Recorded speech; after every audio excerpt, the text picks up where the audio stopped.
What's up guys, Tori from Team Elite Physique here, and I'm going to take you through some RDL tips and tricks so you get the most out of this exercise and really emphasize those glutes. All right, so starting from the top, if you look at my glutes, I call this winking. You're gonna kind of wink your glutes from the bottom. A lot of times what happens when girls are training glutes, they end up hitting a lot of quads.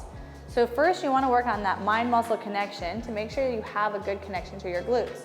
So you can see that my glute kind of twitches there, and that's because I'm working on that engagement and squeezing almost from the bottom of my glute and the top of my hamstrings.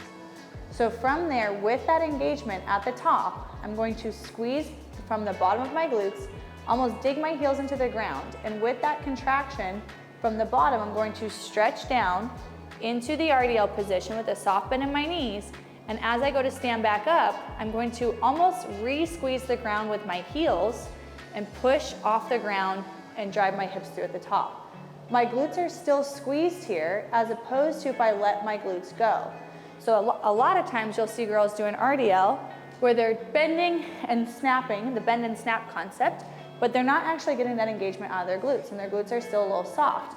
As opposed to if I squeeze and stretch down, push off the ground, almost re-firing my glutes from the bottom as opposed to having them relax at the top.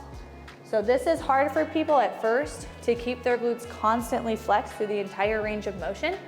But as you do it more and more, you're of course going to get better with it, and you'll be able to get a better glute pump out of your RDLs and not just hit those hamstrings, or what a lot of people again will do at the top, flex their quads. And if you see here, you can see my quads flexing, and a lot of girls, they'll bend down, they'll stand up, and they'll flex their quads really aggressively at the top. Here's my quads relaxed. So you want to be mindful to not just flex your quads at the top, but again, to push off the ground from your heels. I think of the RDL as a push. So I push off the ground and keep my glutes squeezed through the entire range of motion. Hopefully this tip and trick has helped you guys out for your next leg day. If you have any other questions or want to see other exercises to get tips and tricks, feel free to leave them in the comments and we'll be sure to help you out.